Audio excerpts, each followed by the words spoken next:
Qual a verdade oculta por trás do Natal?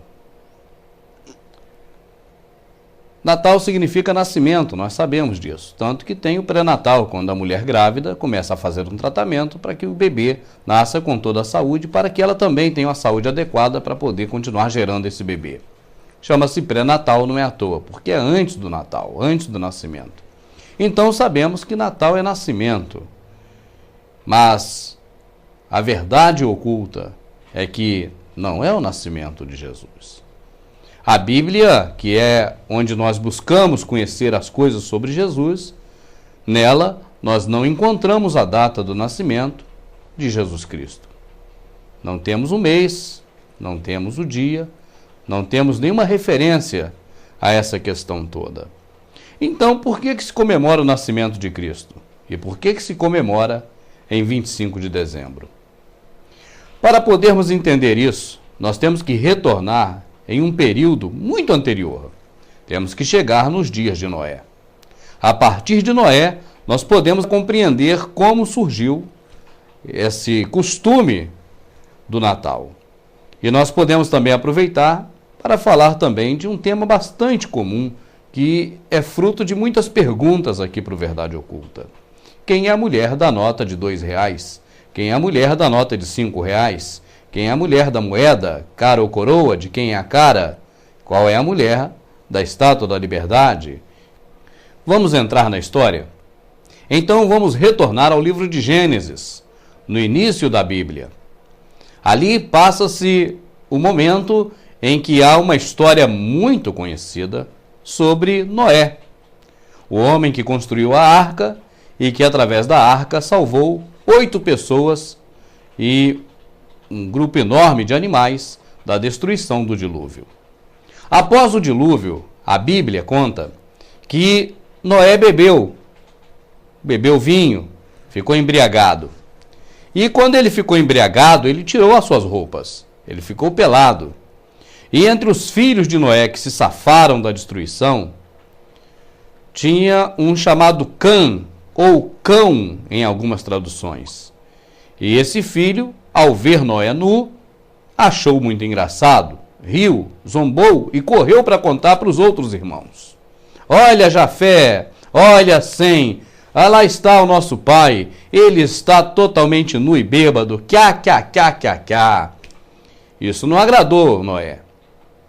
Os 2 irmãos, Sem e Jafé, andaram em direção ao pai com rostos virados e pegaram uma capa e cobriram a nudez do pai. Eles fizeram o inverso de Cã. Dessa forma, Noé amaldiçoou o Cão. Jogou sobre ele uma maldição, sobre ele e sobre a sua descendência.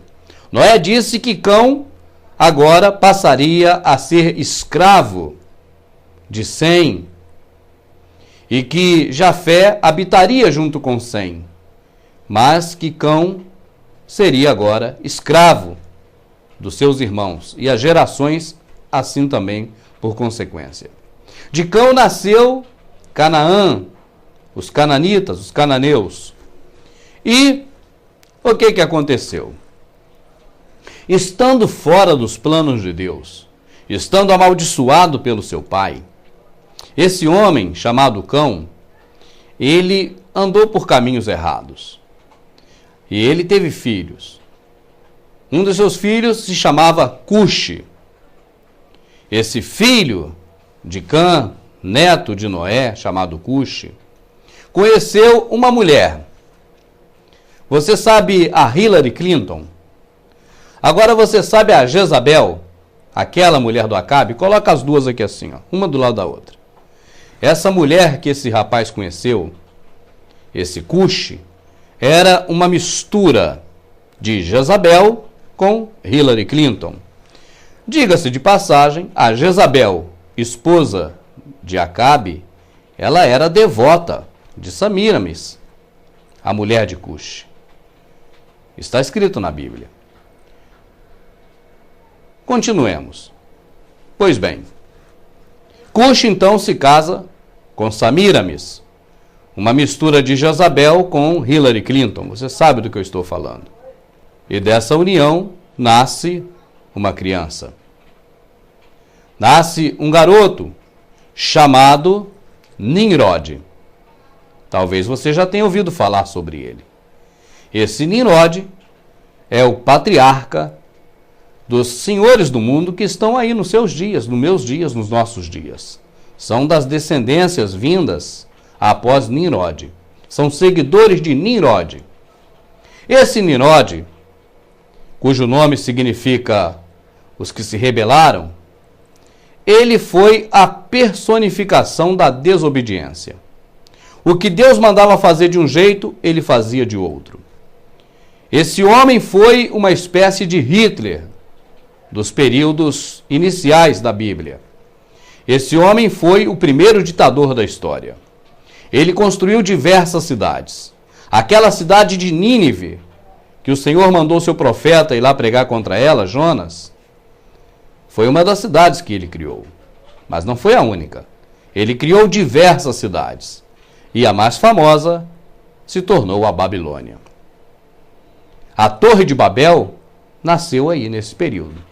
Ele foi o primeiro líder a se dizer Deus. Nesse avanço de Nimrod, como senhor do mundo, já naquela época, construindo as suas cidades, juntando as pessoas em grupos, o que era contrário ao que Deus mandava fazer.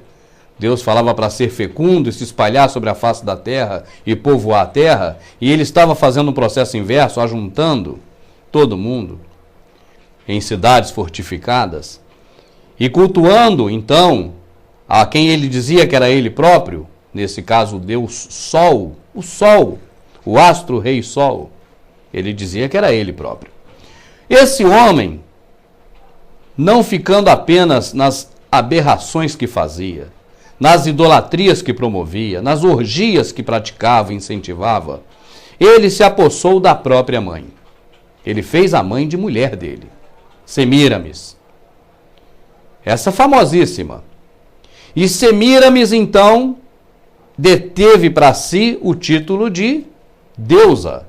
Porque se o marido é Deus, o filho marido é Deus, ela também, como mãe e mulher dele, também ela é uma deusa. E ela mesmo buscava reverência para ela como se ela fosse a lua. Isso não é história de tribo indígena. Isso está na Enciclopédia Britânica. Isso é história, fatos acontecidos. Uma parte dessa história está na Bíblia, outra parte não. Mas estão nos livros de história. E o que aconteceu foi que esse homem, Nimrod, fazendo tudo contrário à vontade de Deus, o seu tio-avô, chamado Sem, deu cabo dele, matou-o, espedaçou-o e separou os pedaços dele. Pô, mas um Deus não morre. Como pode um Deus morrer? Então Semíramis, a sua esposa, mãe, conta uma história. Qual história? Ele não morreu. Ele foi para o lugar dele. Ele é o sol. Olha ele lá. Ele está lá no sol. E nesse meio tempo ela me aparece barriguda, uma deusa barriguda, Semíramis, grávida, prenha. Como poderia? Se o marido, que é filho, subiu, virou o sol. Como poderia estar grávida? Então ela contou mais uma história mítica. Olha, Deus me engravidou. Vou conceber